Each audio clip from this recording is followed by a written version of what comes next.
আসসালামু আলাইকুম সবাইকে।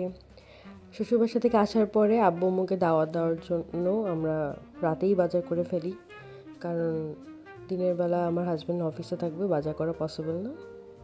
তো রাতে মুরগিটাও ভেজে রেখেছিলাম, কারণ পরের দিন আমাকে একাই সব করতে হবে এবং একা করা অনেক কষ্ট। পরের দিন আমি বেরেস্তা করতেছিলাম, অনেকগুলো পেঁয়াজের বেরেস্তা করতে হচ্ছিল। তারপর এইভাবে ডিপ ব্রাউন করে বেরেস্তা করা হয়ে গেল। এখন একটা লিকুইড দুধ না, পাউডার দুধের মধ্যে হালকা কুসুম গরম পানি দিয়ে ওটার মধ্যে জাফরান মিশিয়ে কিছুক্ষণ রেখে দিব।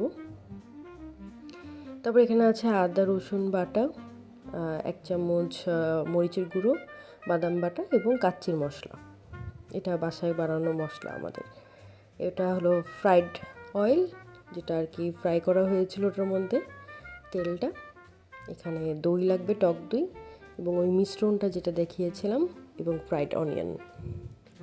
এখানে খুবই ভালো মতো সব কিছু দিয়ে মিক্স করতে হবে, কারণ এটার উপরেই পুরো কাচ্চিটা ডিপেন্ড করতেছে টেস্ট কেমন হবে।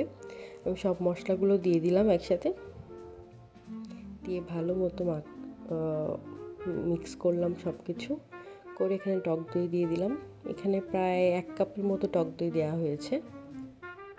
তারপর ভাজা তেলটা যেটা আছে ওটা দিয়ে দিলাম, এটার মধ্যে বেরেস্তা ভাজা হয়েছিল।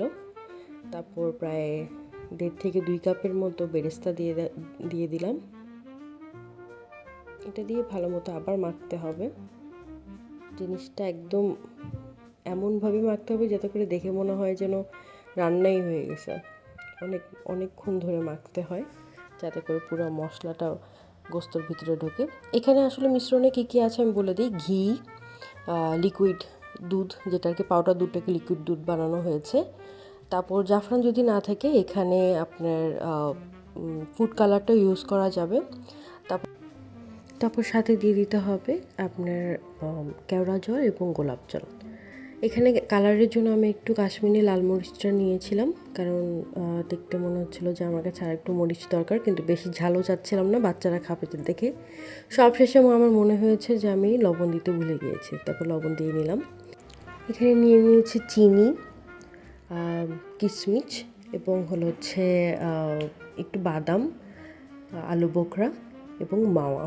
এখানে ফ্রাইড অনিয়নটাও ইউজ করতে হবে। সব কিছু মিক্স করব। এটা হচ্ছে চাল যখন আমার হাফ ডান হয়ে যাবে তখন আমি এটা একটা একটা করে লেয়ার দেব।